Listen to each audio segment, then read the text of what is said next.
साहित्यरत्न लोकशाहीर अण्णाभाऊ साठेंची 106वी जयंती साजरी होत असताना मंचावर उपस्थित सन्माननीय दीपकबा, सन्माननीय सागरजी पाटील, तालुक्याचे पंचायत समितीचे सभापती सन्माननीय डॉक्टर सुदर्शन इंगोले, उपसभापती सन्माननीय अजय सरगड, सन्माननीय सतीशजी सावंत, सोमेशजी आवलकर, सन्माननीय अनिल भाऊ, सन्माननीय शिवाजी जावीर, सन्माननीय किशोर भाऊ बनसोडे, सन्माननीय विनोदजी रणदिवे, सन्माननीय भरतजी शेळके, गटनेते आमचे सहकारी मित्र सन्माननीय पप्पू धनवजे साहेब, सन्माननीय पिंटू पुकळे, सन्माननीय बापूसाहेब ठोकळे, सन्माननीय दामू, सन्माननीय विनोद, सन्माननीय सुमा बनसोडे, प्रवीण नरेश, आनंद भाऊ, सन्माननीय तुषार भाऊ आणि उपस्थित सर्व या नगरीचे आजी माजी नगरसेवक, माता भगिनी, वडीलधारी मंडळी, तरुण सहकारी मित्रांनो,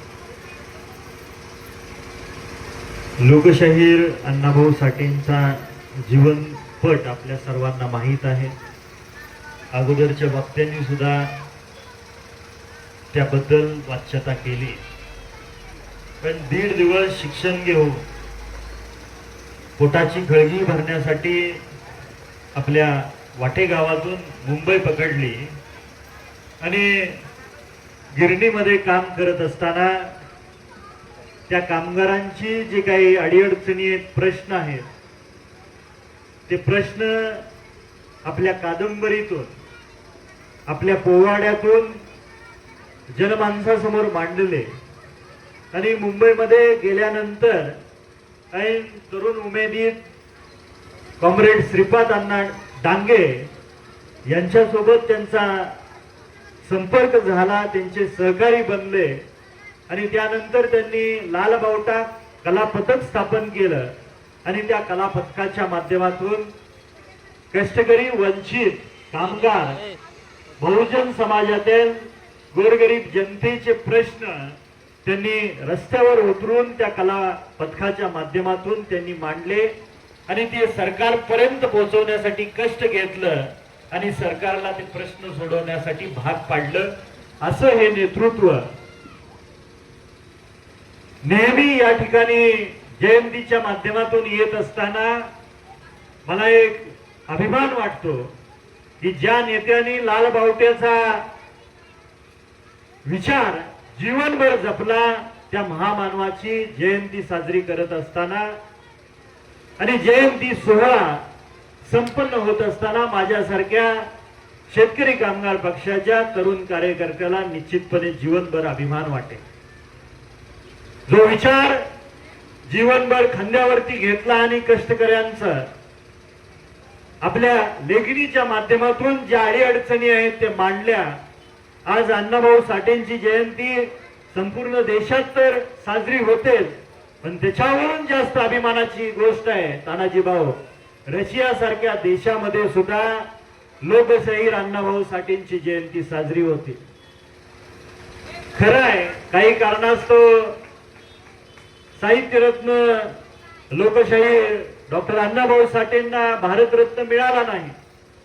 मागची 5 अधिवेशनं झाली आबा, त्या 2 अधिवेशनामध्ये मी स्वतः हा विषय सरकारला निदर्शनास अधिवेशनामध्ये मांडून आणलेला आहे. यावेळेस अजून एक वाढीव मागणी केलेली आहे की एक महामानव 1.5 दिवस शाळेतलं शिक्षण घेतात आणि त्यांच्या लेखणीतून अनेक कादंबऱ्या, पोवाडे, लावण्यांच्या माध्यमातून या गोरगरीब जनतेची अडीअडचणी, व्यथा त्या जनतेसमोर मांडण्याचं काम अण्णाभाऊ साठेंनी केलेलं आहे. त्यांच्या जीवनपटावरती सरकारच्या माध्यमातून एक सिनेमा येणं गरजेचं आहे. पुढच्या डिसेंबरमध्ये होणाऱ्या अधिवेशनामध्ये या दोन्ही मागण्या सरकारच्या समोर मांडण्याचा शब्द मी देतो आणि ते लवकरात लवकर पूर्ण करण्यासाठी आम्ही सर्वच पक्षाची नेते मंडळी त्यासाठी प्रयत्न करू. जो विचार, जो संस्कार लोकशाहीर अण्णाभाऊ साठेंनी आपल्याला दिलेला आहे, तो संस्कार जपण्याची आपल्या सर्वांची जबाबदारी आहे. आपण तो चांगल्या पद्धतीने जपूया. हा विचार इथून घेऊन जाताना सगळ्यांनी जबाबदारीनं पुढच्या काळामध्ये अण्णाभाऊ साठेंचा विचार जपणं ही आपली सर्वांची जबाबदारी असं मानूया. आणि माझ्यासारख्याला या ठिकाणी बोलवलं, मानसन्मान दिला, आपल्यात मिसळण्याची संधी दिली, त्याबद्दल या जयंती उत्सव मंडळाचे अध्यक्ष, उपाध्यक्ष, सचिव, सहसचिव, खजिनदार, सहखजिनदार आणि त्यांची सर्व टीम त्यांचं अंतःकरणपूर्वक आभार मानतो. आणि मागच्या वर्षीपेक्षा या वर्षी आपण सर्वजण एकत्रित येऊन ही जयंती साजरी केली, याच्या इतका दुसरा आनंद मला कोणताही नाही असं मला वाटतं. परत एकदा जाता जाता एवढंच सांगेन की स्वर्गीय आबासाहेबांची परवा दिवशीच पुण्यतिथी झाली आणि मागच्या 2 वर्षापासून मी तालुक्यातल्या जनतेला आव्हान करतोय की जी गरीब घरातली मुलं आहेत, कष्टकऱ्यांची, बहुजन समाजातली, कामगारांची, शेतकऱ्यांची मुलं मुली आहेत आणि शिक्षण घेत असताना किंवा उच्च शिक्षण घेत असताना आर्थिक कारणाने त्यांचं जर शिक्षणापासून ते वंचित राहत असतील तर निश्चितपणे या तालुक्याचा लोकप्रतिनिधी या नात्याने त्यांची शिक्षणाची जबाबदारी घ्यायला मी तयार आहे. त्याचबरोबर आताच्या परिस्थितीमध्ये बऱ्याचशा कुटुंबामध्ये विविध सिरियस आजाराने ग्रासलेले रुग्ण आहेत आणि त्या रुग्णांची जर 1 लाख, 2 लाख, 3 लाख, 4 लाखापर्यंतची ऑपरेशन असतील तर ते आपण मोफतमध्ये करून देतोय. फक्त विनंती एवढीच आहे, हॉस्पिटलमध्ये ऍडमिट होण्यापूर्वी आम्हाला संपर्क करा, जेणेकरून ज्या ठिकाणी आम्हाला तुम्हाला ते ऑपरेशन मोफत करून द्यायचे आहेत त्या दवाखान्यामध्ये तो पेशंट ऍडमिट होणं गरजेचं आहे. आणि हे संपूर्ण जीवन स्वर्गीय आबासाहेबांनी सर्व महापुरुषांच्या विचाराने जगले आणि त्यांनी या तालुक्याचं 11 वेळा प्रतिनिधित्व केलं, मतदारसंघाचं प्रतिनिधित्व केलं आणि त्यांची पुढची पिढी म्हणून आम्ही त्या कुटुंबातले आहोत. तर स्वर्गीय आबासाहेबांच्या पुण्यतिथीच्या आणि जयंतीच्या निमित्ताने ज्यांना कुणाला वेगवेगळे काही सामाजिक उपक्रम राबवायचे असतील, कुणाला शिक्षणासाठी अडचण असेल, कुणाला आरोग्याची काय अडचण असेल तर ती मोफत करून देण्याची जबाबदारी मी घेतोय. आपल्या सर्वांना परत एकदा साहित्यरत्न लोकशाहीर अण्णाभाऊ साठेंच्या 106व्या जयंतीच्या खूप खूप शुभेच्छा देतो आणि थांबतो. जय लहुजी, जय भीम. हा संबंध महाराष्ट्रामध्ये आणि भारत देशामध्ये साहित्य सम्राट डॉक्टर अण्णाभाऊ साठे यांच्या 106व्या जयंतीच्या निमित्तानं त्यांची आठवण, त्यांनी केलेल्या कार्याचा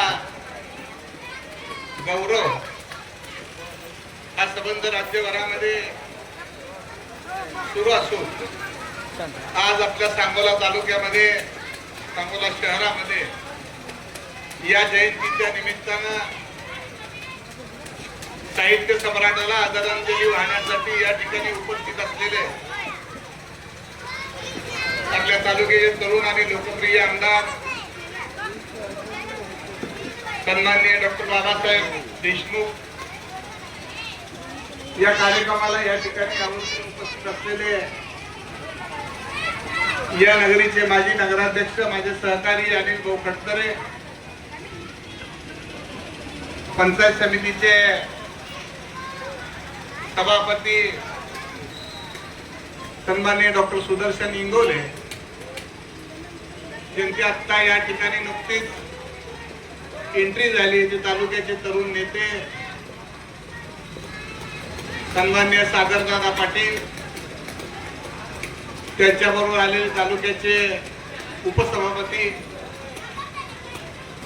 या कार्यक्रमाला या ठिकाणी उपस्थित असलेले माझे सहकारी,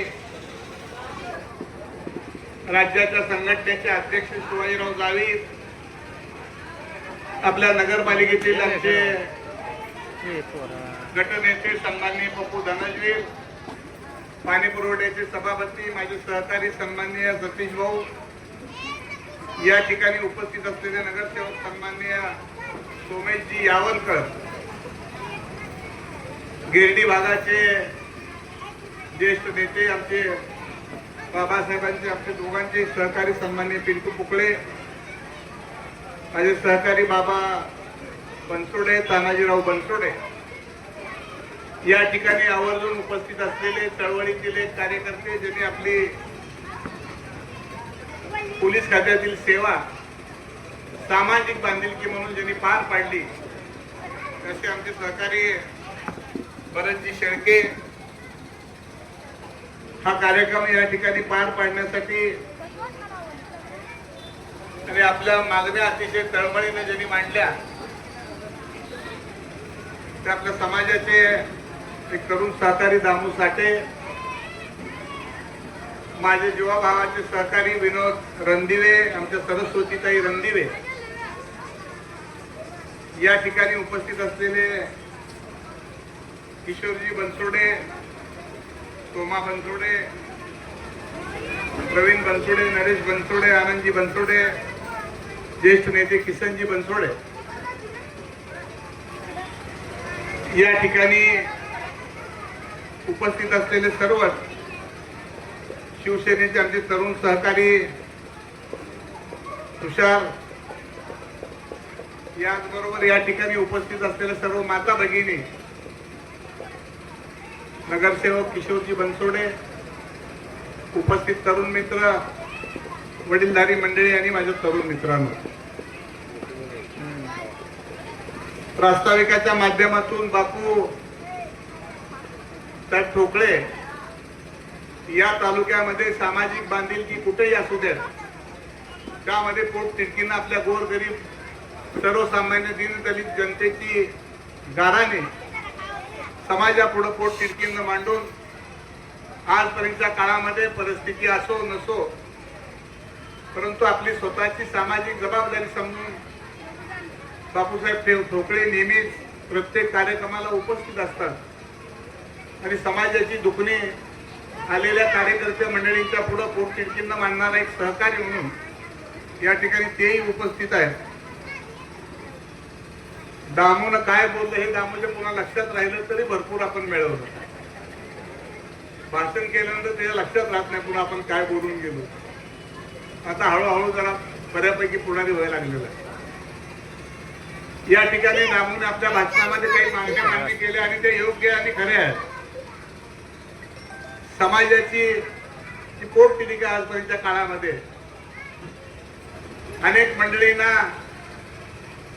त्यांच्या केलेल्या कार्याबद्दल राज्य सरकारनं, केंद्र सरकारनं, जगातल्या अनेक सामाजिक संस्थेनं त्यांचा गौरव केला. परंतु 1.5 दिवसाच्या शाळेमध्ये जाऊन साहित्य सम्राट, साहित्यरत्न अण्णाभाऊ साठेंनी जी पुस्तकं लिहिली त्याची दखल रशियाच्या सरकारनं घेतली आणि त्यांच्या पुस्तकामधलं शिक्षण हे रशियामध्ये चालू आहे. परंतु दुर्दैवानं आजपर्यंतच्या काळामध्ये म्हणावी अशी दखल आपल्या देशामध्ये घेतली गेली नाही. ही जी खंत आहे ही अतिशय योग्य आहे. तालुक्याचं लोकप्रतिनिधित्व करणारे सन्माननीय आज आमदार म्हणून बाबासाहेब आहेत, त्यांच्याकडे ह्या गोष्टीचा पाठपुरावा करण्याची मागणी आपण सगळ्या कार्यकर्त्यांनी केलेली आहे. निश्चितपणाने या मागणीसाठी पाठपुरावा करण्यासाठी आम्ही त्यांच्या बरोबर आहोत. जिथं जिथं ही सामाजिक बांधिलकी, दलित चळवळ, साहित्य सम्राटांचा पुरस्कार, त्या सामाजिक बांधिलकीला ज्या वेळेला ते शासनापुढे जातील त्या वेळेला निश्चितपणाने आणि खंबीरपणाने त्याच्या बरोबर उभा असू असा शब्द या निमित्तानं आपल्या सगळ्या समाजासमोर या निमित्तानं देत आहे. या सगळ्या गोष्टी करत असताना आजच्या काळामध्ये सामाजिक बांधिलकीचं भान हे कमी होत चाललेलं आहे. हा काय राजकीय कार्यक्रम असल्यामुळे मी पण काही जास्त वेळ बोलणार नाही. परंतु व्यथा आणि खंत जी बापूनं व्यक्त केली, जी दामूनं व्यक्त केली ती खरी आहे. आजची दिशा, चाललेलं राजकारण या विषयावर मी काही फार बोलणार नाही. ते स्टेज वेगळं आहे, वेगळ्या वेळेला वेगळे विषय आपण बोलू शकतो. परंतु आज या साहित्य सम्राटाच्या कार्यक्रमामध्ये विनम्र आदरांजली अर्पण करत असताना मी माझ्या वतीनं, आपल्या सगळ्यांच्या वतीनं साहित्य सम्राटाला विनम्र अभिवादन करतो आणि त्यांच्या लेखणीतला जो महाराष्ट्र आहे, जो भारत आहे, जे विश्व आहे, ते घडण्याच्या दृष्टिकोनातून त्याची बांधिलकी आपण सगळ्यांनी जपावी अशा प्रकारची आदरांजली या निमित्तानं व्यक्त करतो. मला बोलवलं, आपल्यामध्ये मिसळण्याची संधी दिली, अण्णाभाऊ साठेंना अभिवादन करण्याची संधी दिली, त्याबद्दल संयोजकाचं मनापासून या ठिकाणी आभार मानतो आणि माझं छोटंसं भाषण संपवतो. धन्यवाद. जय हिंद, जय भीम.